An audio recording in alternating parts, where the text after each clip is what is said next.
लेकिन मैं व्यवहारिक रूप से खेती के अंदर जुड़ने वाला छोटा एक किसान परिवार का व्यक्ति जरूर हूं, ताकि उसका अंदर का आनंद मुझे मालूम, उस पे से हम अपनी बाकी चीजों के साथ बात का ये संवाद चलाना चाहेंगे।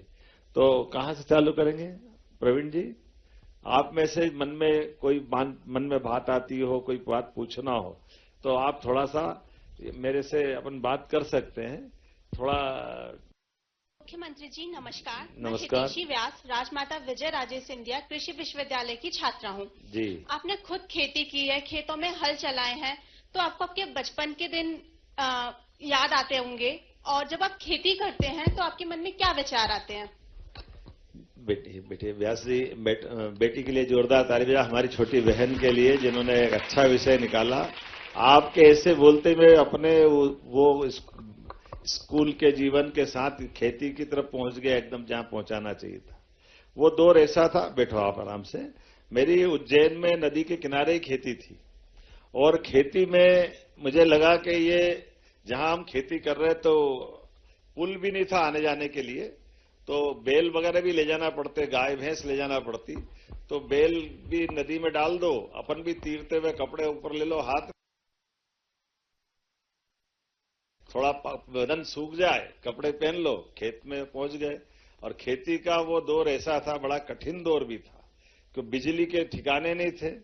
खेती के लिए सिंचाई का समय का कोई सिंचाई के संसाधन बाद में मिलते नहीं थे, तो जो हमारी बरसात की खेती होती थी, वो बरसात की खेती से ही काम चलता था।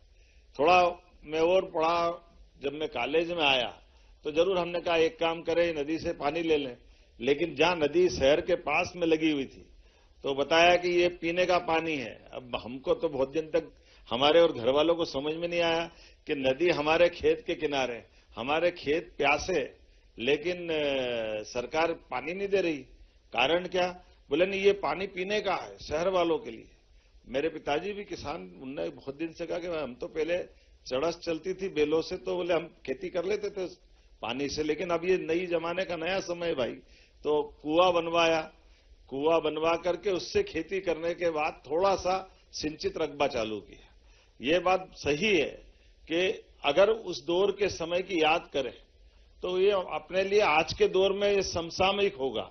मैं आपसे बात इसलिए कर रहा हूं, अभी आज की दशा में मैं केवल ये बताना चाहूंगा कि 2002-03 तक जो सरकार के माध्यम से सिंचित रकबा मध्य प्रदेश में सब मिलाकर हुआ, वो केवल 7.5 लाख हेक्टेयर था। मध्य प्रदेश कब बना? 1956 में।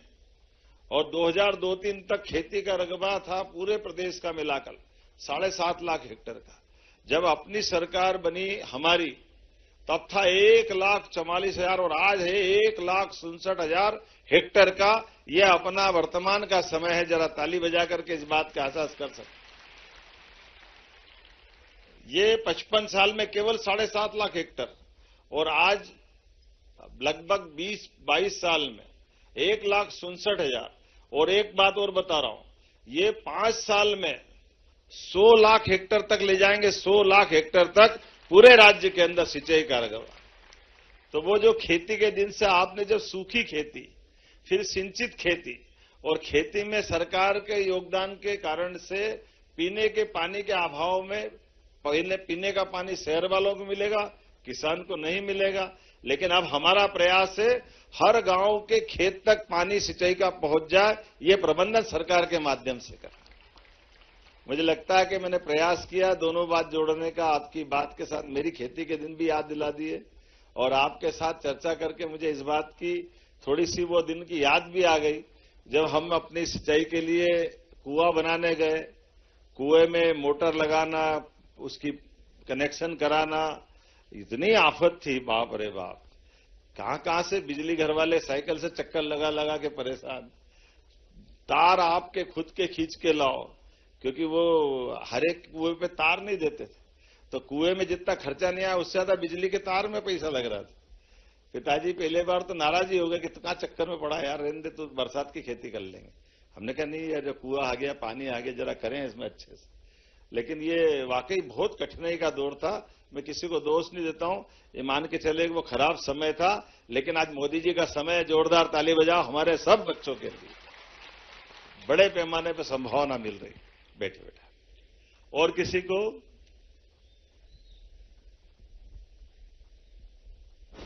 छोटे साहब पटेल, बनखेड़ी और कृषि के कटोरे, जिला नर्मदापुर से आया हूं। माननीय मुख्यमंत्री जी, आज बहुत से युवा खेती में कैरियर नहीं मानते। यदि कोई युवा आपसे पूछे कि मैं मुख्यमंत्री जी मैं खेती में क्यों आऊं, तो आपका जवाब क्या होगा? देखिए, मेरे से अगर कोई कहेगा कि वो खेती में क्यों हूं, तो मैं तो स्वागत करूंगा। ये बात सही है। जैसे आप बैठो, अभी में से आप में से ही मैं पूछता हूं, हम में से खेती किसानी वाले परिवार से कितने लोग आए? हाथ करो। करीब करीब सबने उठा दिए, कुछ ही बचे। अच्छा चलो नीचे रखो। अब आप में से किसान कौन बनना चाहते हैं? हाथ खड़े करो जो किसान बनना चाहते हैं। अब एक को माइक दे दो, ये किसान क्यों बनना चाहते हैं भैया, इनको दे दो। इधर इधर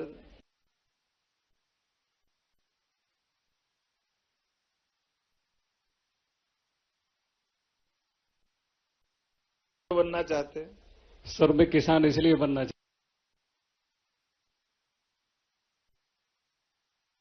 एक्चुअली सर, अभी जो खेती हो रही ना, वो एक्चुअली जैविक खेती नहीं हो रही है।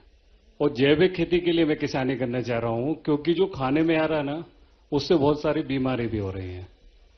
बहुत अच्छा, इनके लिए ताली बजाओ। इनने प्राकृतिक नेचुरल के साथ जैविक खेती की बात। अब से भी बात कर ले। चलो आप भी माइक आ गया तो बोल ही लो, क्या कह रहे हैं? सर, जैसा कि मैंने पीएचडी की है एग्रीकल्चर में। अभी मैं मानसरोवर ग्लोबल विश्वविद्यालय में प्राध्यापक हूं। तो हम लोगों को अगर ये अवसर मिलता है कि हम लोग अगर कृषि क्षेत्र में आए एज अ किसान, जैसा कि आपने कहा, तो हम लोगों के आने से एक तो जो युवा वर्ग है उसमें एक अलग ही मैसेज जाएगा कि नहीं, पढ़ के भी जो है। ये प्रोफेसर भी खेती करते हैं। जी, ताली बजाओ सर के लिए, बहुत अच्छी बात है।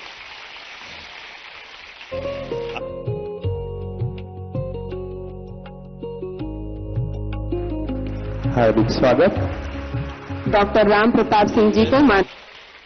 तो सर, वहां पर हम लोगों की खेती है और किसानों में एक चीज जो है, जो वर्षों से चली आ रही है परंपरा, कि अगर कोई भी नवाचार कर रहा है तो एक को देख के फिर धीरे धीरे वो बेल्ट ही, वो चाहे जैविक के लिए नवाचार हो या किसी पर्टिकुलर क्रॉप का हो। जैसे अगर एक किसान ने गन्ने का उत्पादन शुरू किया तो देखते देखते वो पूरा जनपद गन्ना उत्पादन में बहुलता का जनपद बन जाता है।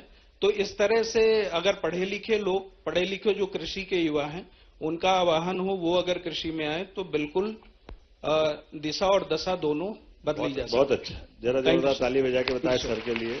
मैं तो आपका यही प्रशंसा कर रहा हूं कि अपने लिए भी कहता हूं, मैं भले मुख्यमंत्री बना हूं, मुख्यमंत्री था तब तक टूरिज्म चेयरमैन, यूडीए चेयरमैन या विधायक था, मैं अपने खेत पे जरूर जाता था। अभी भी कोशिश करता हूं, अपने खेत में नहीं, अपने राज्य के किसी भी किसान के साथ। अभी मैं बैतूल जिले में गया था, तो धान बोने का समय था। सुबह सुबह जहां मैं रेस्ट हाउस में रुका हुआ था, ऐसे ही लगा कि बारिश होने वाली और ये बोनी का सीजन है। तो हमने सामने पूछा कि ये कहाँ हो रही बोनी? बेल से। तो उन्होंने कहा वो एक दूर जगह है। तो हमने कहा जरा वहां चलते हैं। तो वहां जाकर के धान बोने का, धान का मेरा अनुभव पहली बार का था, लेकिन धान बोने का इतना आनंद आया, क्योंकि हमारे यहाँ तो गेहूं, चना या बाकी सोयाबीन वगैरह होती, लेकिन धान के अंदर, पानी के अंदर जाकर के और धान लगाना बड़ा मजा आता है।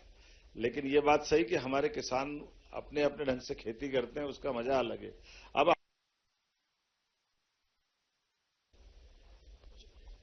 हम पूछ लें।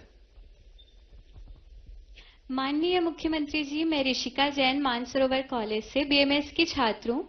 मेरा आपसे यह प्रश्न है कि किसान बेटी के लिए जोरदार ताली बजा। हम तो पूछते रहेगा और बेटी का क्वेश्चन आ गया।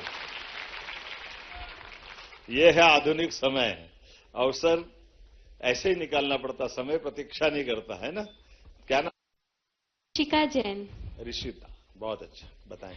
मेरा आपसे यह प्रश्न है कि किसान दिन रात मेहनत करता है, लेकिन उसकी असली चुनौती आमदनी और सही दाम।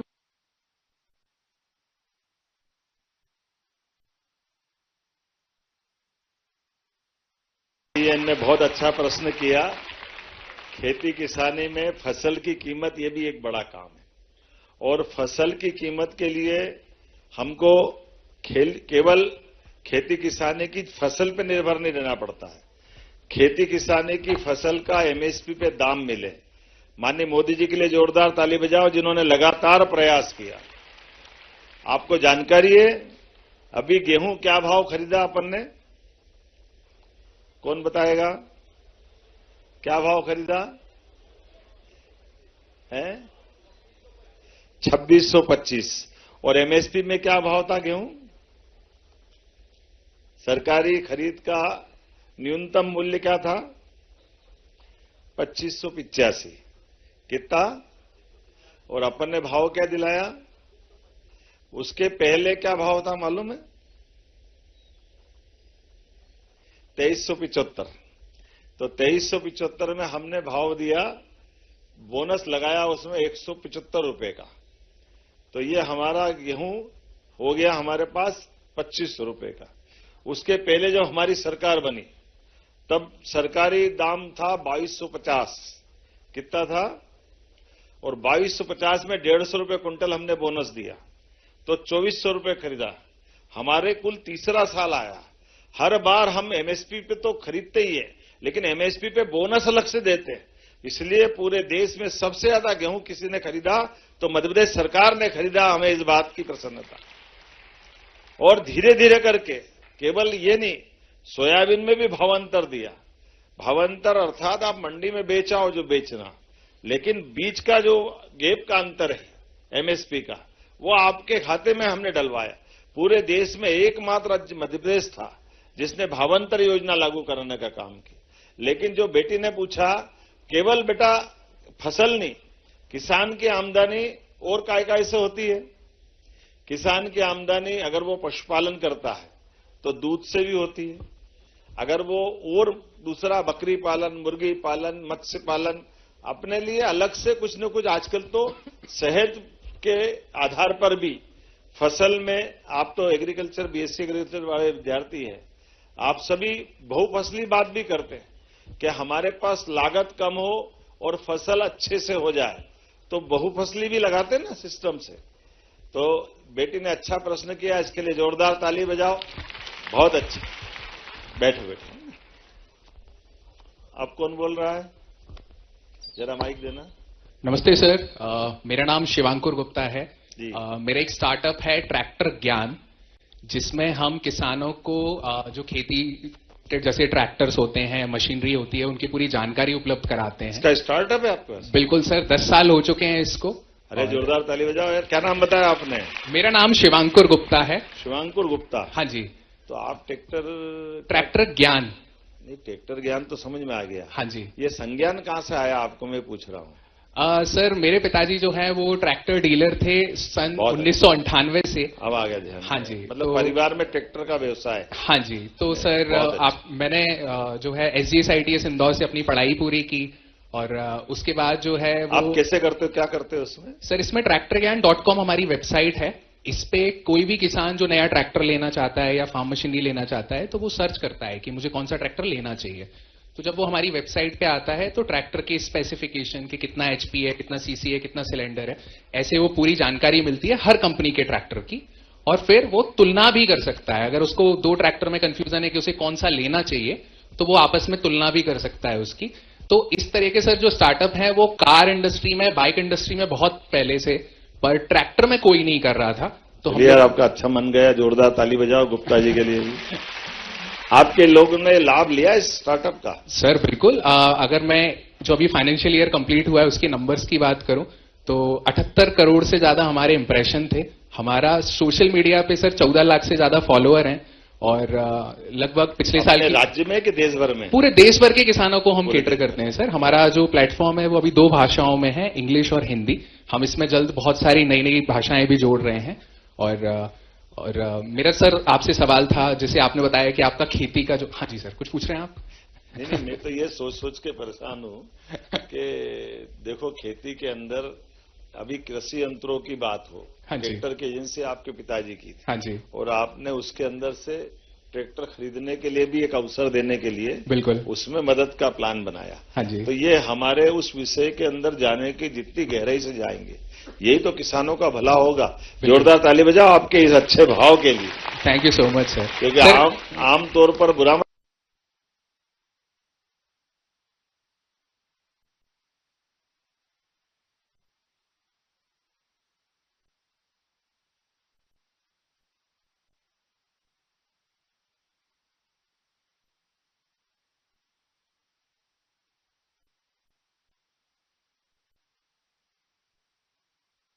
My father's और name उस is जरूरत Manoj के आधार पर Daire हमारी and my जितनी mother's name is क्षमता, Kalpana Daire. हमको कितना काम पड़ रहा हाँ है, जी। ये सोचने का मौका दे रहे हैं। अच्छी बात बिल्कुल। है। तो सर बहुत इसके अच्छी। पीछे का भाव यही था स्टार्ट करने का। इसके पीछे भी एक बहुत रोचक कहानी है। बहुत मैं तो अच्छी। सर, अब दूसरे हम स्मार्ट फार्मिंग की बात कर रहे हैं, जैसे ड्रोन्स दिख रहे हैं मुझे, स्मार्ट फार्मिंग दिख रहे हैं, तो आने वाले समय में आपको क्या लगता है कि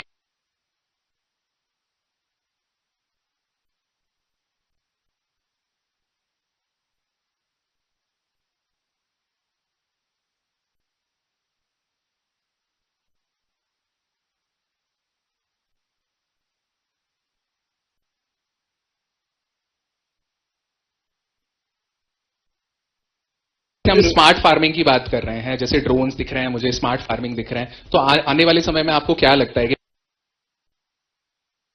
राज्य के अंदर ये और आगे बढ़ना चाहिए। और जैसे आपको मैं वैसे अब आपसे तो अपनी बात हो गई, दूसरे से मैं बात पूछना चाहता हूं कि हम अपने किसानी करने के व्यवसाय से जुड़ते जुड़ते किसान की वास्तव में भूमिका क्या है, किसान की खेती करने का जो भाव है, दुर्भाग्य से जैसे अभी मैंने हाथ खड़े करवाए थे तो हमारे में से किसानी परिवार वाले 90% से ऊपर मित्रों ने हाथ खड़े करे, लेकिन जब खेती किसानी करने की बात है तो उसका परसेंटेज फर्क पड़ गया। तो ये क्यों होना चाहिए? हमारे घर के अंदर हम आते जिस परिवार से, तो उसका हमारा और लगाव बढ़ना चाहिए।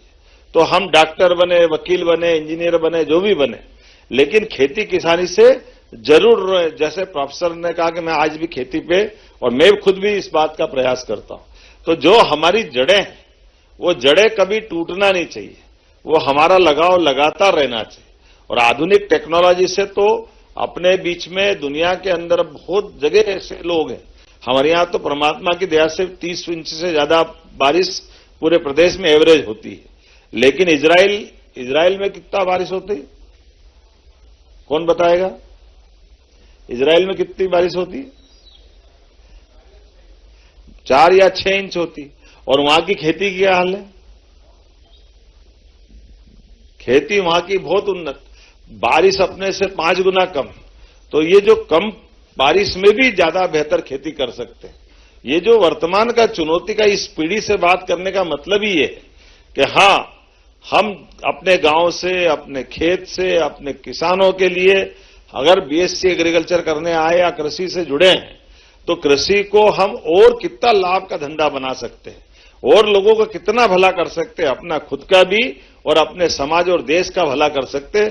तो एक तरह से बड़े उद्देश्य के लिए आप लोग शिक्षा ग्रहण करने आए। मैं आपको सबका स्वागत करता हूं, आपका अभिनंदन करता हूं उस नाते से, वाकई आज के इस दौर। और एक तरह से मैं ये भी बताना चाहता हूं कि किसान एकमात्र ऐसा व्यक्ति है जो अपनी खेती के माध्यम से कितने लोगों का भला करता है। इसलिए कहावत चली है, उत्तम खेती, मध्यम व्यापार और नौकरी को सबसे।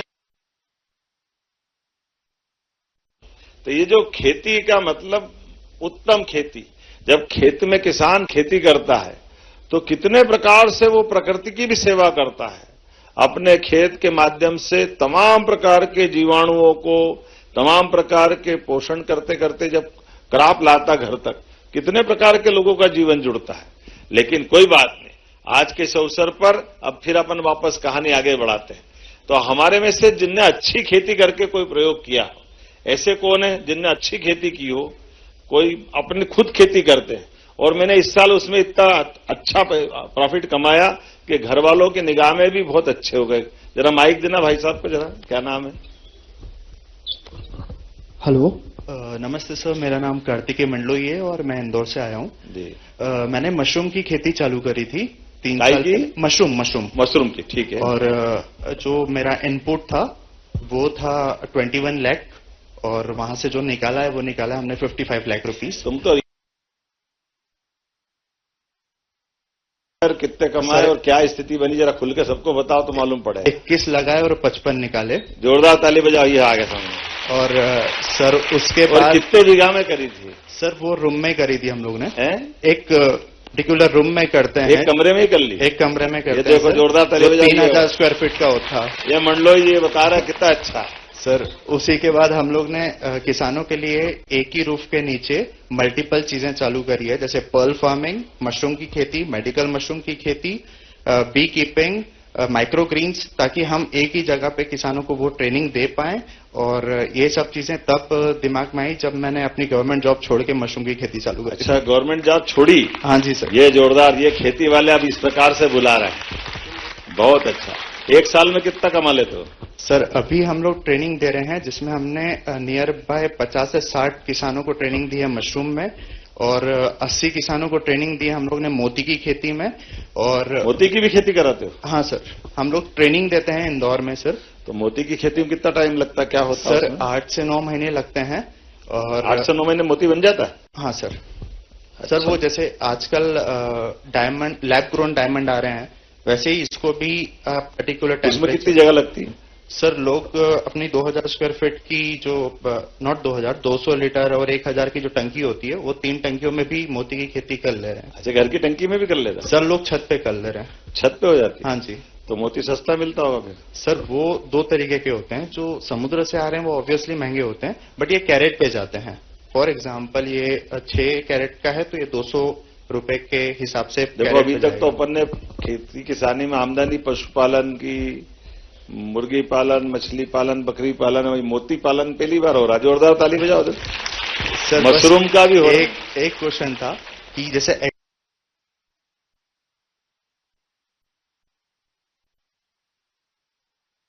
अच्छी बात। तो सर इसके पीछे का भाव यही था स्टार्ट करने का, इसके पीछे भी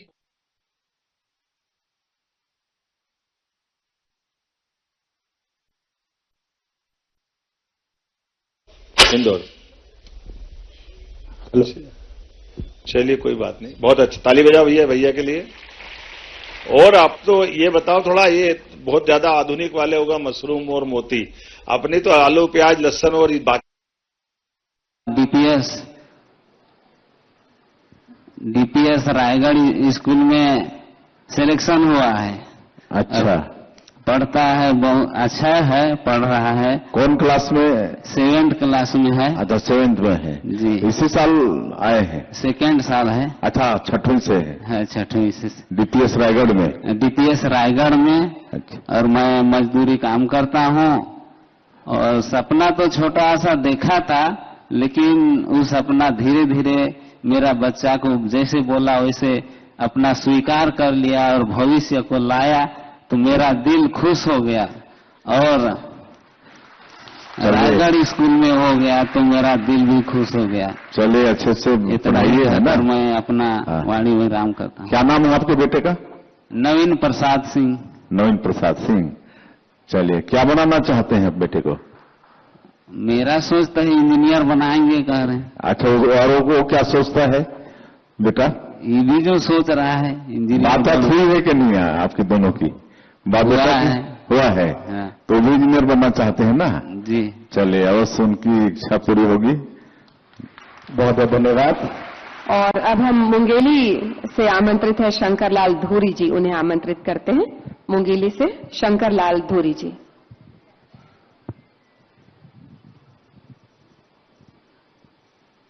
माननीय मुख्यमंत्री महोदय ला मोर सादर प्रणाम है। हाँ प्रणाम। मैं एक श्रमिक कार्ड परिवार से हूँ सर, और मैं अटल स्मृति योजना से अपन लड़का पढ़ात हूँ, कर लिए कोटि कोटि धन्यवाद सर तोला। और मैं सपना देखे रहे हूँ सर, ओला आप मन पूरा करे है, एक लिए मैं कोटि कोटि प्रणाम करत हूँ सर। अच्छा कौन क्लास में है बेटा? ये 6ठी क्लास में ही साल आई सर। हाँ। अच्छा कौन स्कूल में हुए है? ये रुंगटा पब्लिक स्कूल दुर्ग भिलाई। अच्छा रुंगटा में, चलिए बढ़िया। कोटि कोटि प्रणाम है तो सर। का बनाना चाहत हो आप मन अपन बेटा ला? वो कलेक्टर बनाना चाहते सर। हाँ वही। अच्छा वो भी बनना चाहते? हाँ हाँ सर। अच्छा बातचीत होगी इससे ना दोनों हाँ बेटा हाँ की? हाँ सर। हाँ चलिए बढ़िया है। हाँ। धन्यवाद।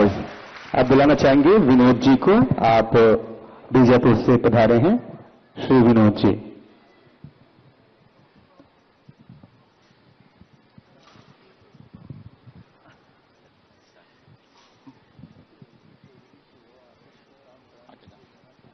माननीय मुख्यमंत्री महोदय जी,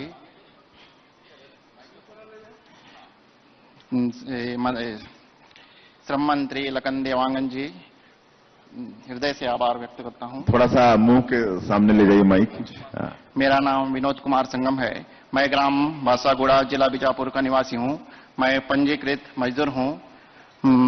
मेरे बच्चे का अटल उत्कृष्ट शिक्षा योजना के तहत निजी आवासीय विद्यालय में पढ़ने का अवसर मिला, जिसके लिए मैं माननीय मुख्यमंत्री महोदय जी श्री विष्णुदेव साय जी एवं लखन देवांगन जी का हृदय से आभार व्यक्त करता हूं।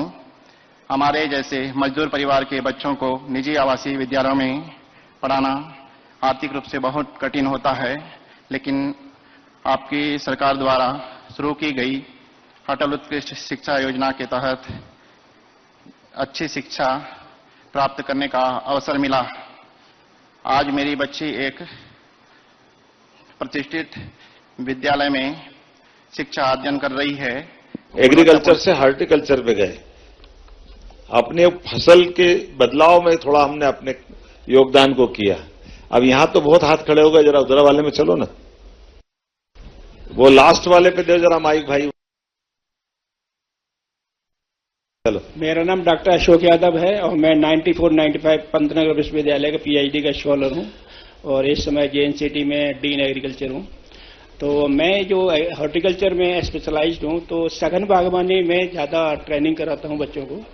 पौधों को नजदीक लगा करके उत्पादन जो है 2-3 गुना बढ़ाते हैं और उसका ट्रेनिंग प्रूनिंग करके किसानों को ज्यादा प्रॉफिट देते हैं प्रैक्टिकल एरिया में। तो ये हमारा जो है अचीवमेंट रहा है पीएचडी में, और ये ट्रेनिंग भी बच्चों को देता हूँ, किसानों को भी देता हूँ। बहुत अच्छा, बहुत अच्छा, ताली बजाएं इनके लिए। वो बालक उधर हाथ खड़ा कर रहा था, उसको देना माइक भैया ऊपर।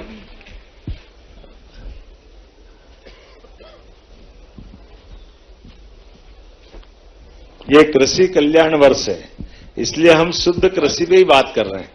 अपने सबके बीच में कभी कभी मन में प्रश्न आए कि एग्रीकल्चर, लेकिन ये कृषि में नवाचार, तो नवाचार हमने जो किया वो भी जरूर आना चाहिए। हमारे आने के बाद हमने क्या बदलाव किया, हमारी युवा पीढ़ी क्या क्या कर रही, और यहाँ युवा के साथ हमारे एग्रीकल्चर से जुड़े हुए प्राध्यापक भी जुड़े हुए हैं, या इससे जुड़े हुए व्यवसाय के कुछ छोटे स्तर पे कुछ लोग बुलाए फिक्स किया आपने सभी का। तो युवा मित्र बताओ क्या नाम आपका? जी सर, मेरा नाम रुद्र राजपूत है, सेज यूनिवर्सिटी भोपाल से मैं बीएससी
जी हमारे इस मंच पर हैं, उनका भी आशीर्वाद हम सब लोगों को मिलेगा।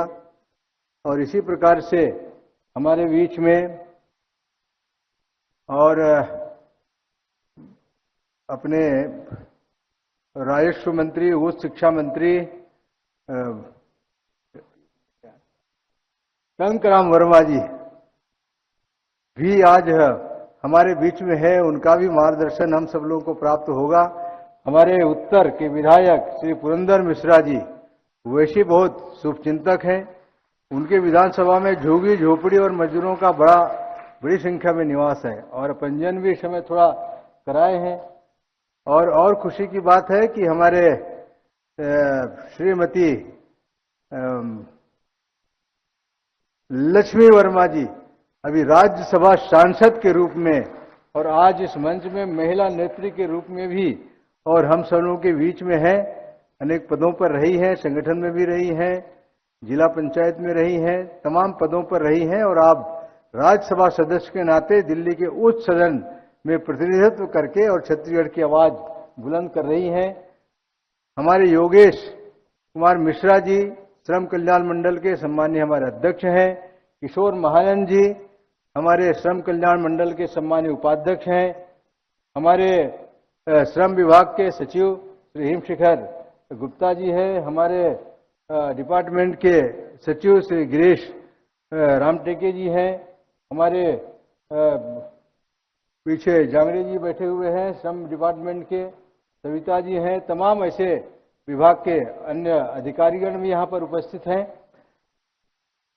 और विशेष रूप से मैं आप सभी का इस गरिमामय कार्यक्रम में हार्दिक स्वागत और अभिनंदन करता हूं, क्योंकि ये क्या लाया, ये फालतू की बात है, लेकिन बात धीरे धीरे करते करते समझ में आएगी।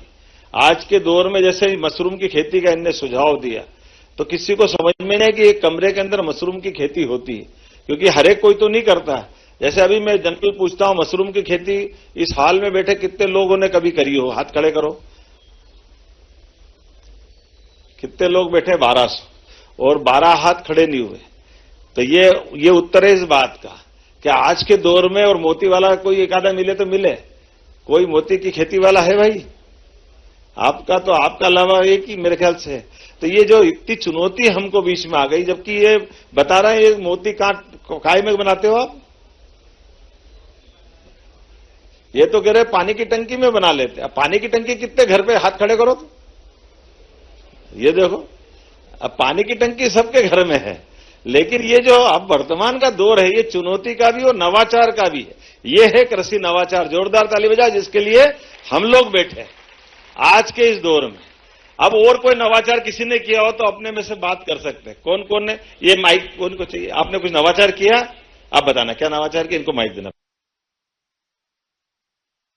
मेरा नाम लोकेश तिवारी है जी। मैं प्रोफेशनली सॉफ्टवेयर इंजीनियर था, पर मैंने जॉब छोड़कर अभी ट्रैक्टर का रिव्यू चालू किया है। 4-5 साल हो गए हैं जैसा है, बट आजकल किसान का ऐसा नहीं है, क्योंकि हम उनको पूरी जानकारी देते हैं अपने चैनल के माध्यम से कि कितने एचपी का, कितने हॉर्स पावर का, कितने टॉर्क का ट्रैक्टर आपको लेना चाहिए।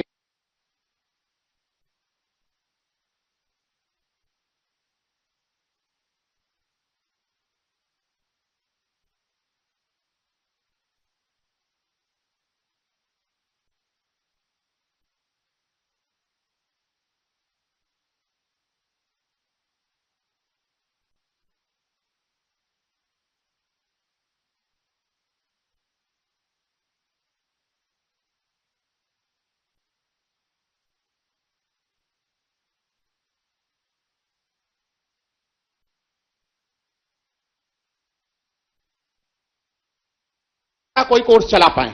बहुत अच्छा, मैं इतना अच्छा प्रश्न उठाया, जोरदार ताली बजाओ अच्छे से। बैठिए। मैं अभी आपसे आने के पहले यहीं भोपाल में ऐसे एक कार्यक्रम से होकर आ रहा हूं जहां पर हमने अपने केंद्रीय संस्थानों का और एग्रीकल्चर यूनिवर्सिटी के और बाकी सारे विश्वविद्यालय के वाइस चांसलर जिनको कुलगुरु कहते हैं उनके साथ कार्यक्रम करके आए। उसमें हमने यही विषय उठाया कि हमारी ये जो युवा शक्ति है, भविष्य का मध्य प्रदेश है, इस भविष्य के मध्य प्रदेश को आज तक जो मिला है, एक समय था हमारे राज्य के लिए जब हम बिजली, पानी, सड़क इसके लिए न्यूनतम चीज मानते थे। जब ये बिजली, पानी, सड़क हो गई तो आने वाले समय में अब इससे आगे का सोचने की आवश्यकता है। आगे का सोचने के लिए खेती हमारी और कैसे उन्नत हो, खेती के साथ और क्या क्या सहायक धंधे हो सकते हैं, खेती की आमदनी में कैसी वृद्धि हो सकती है, खेती करने के लिए फार्मिंग का भी अब कॉन्ट्रैक्ट फार्मिंग से लेकर के फ्लोरिकल्चर और बाकी दुनिया में भी निर्यात करने की संभावना बन रही। मैं बीच में गुना गया, वास्तव में गुना से कोई है क्या अपने में से? तो आप में से देखना, गुना जैसी जगह पे गुलाब की अद्भुत खेती हो रही।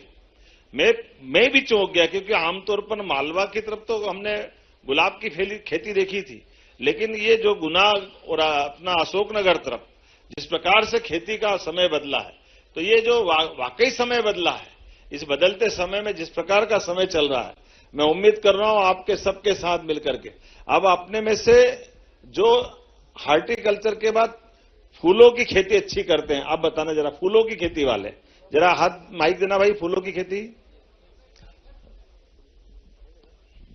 आपका नाम बताना और पूरा बताना। माननीय मुख्यमंत्री जी, मेरा नाम हर्षित गोधा है। आपने हॉर्टिकल्चर में नवाचार का पूछा था, तो मैं हॉर्टिकल्चर में इजराइल की तकनीक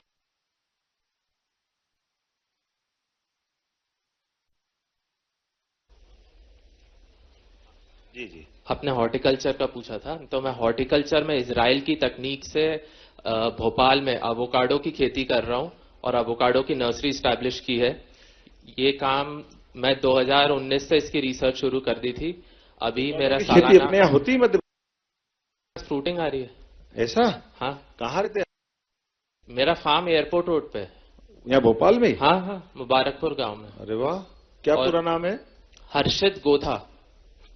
इंडो इसराइल एवोकाडो मेरा बिजनेस का नाम है। कितनी आमदनी हो जाती है आपकी? अभी नर्सरी से 1 करोड़ रुपए सालाना टर्नओवर आ रहा है। जोरदार ताली बजाओ भाई। और परिवार में कोई सहयोग करते हैं? परिवार में कर रहे हैं सहयोग। कौन कौन कर रहे हैं? Papa mummy. वो भी उनने पहली बार देखा होगा? हाँ, उनने तो पहली बार, उनके लिए तो नया था सब कुछ। तो एवोकाडो तो आपको इजराइल कहाँ से लाए आप? मैंने असल में सर यूके में अपनी बिजनेस की पढ़ाई की थी। अच्छा। और इजराइल जाके इसकी खेती सीखी थी और उसके बाद इंडिया आके इसका काम शुरू किया। कितने साल हुआ आपको करते हुए? मैं इजराइल 2017 में गया था। और अभी आप कब से कर रहे हो भोपाल में? 2021 से। जोरदार ताली बजाओ। देखो यार, 5 साल हो गए।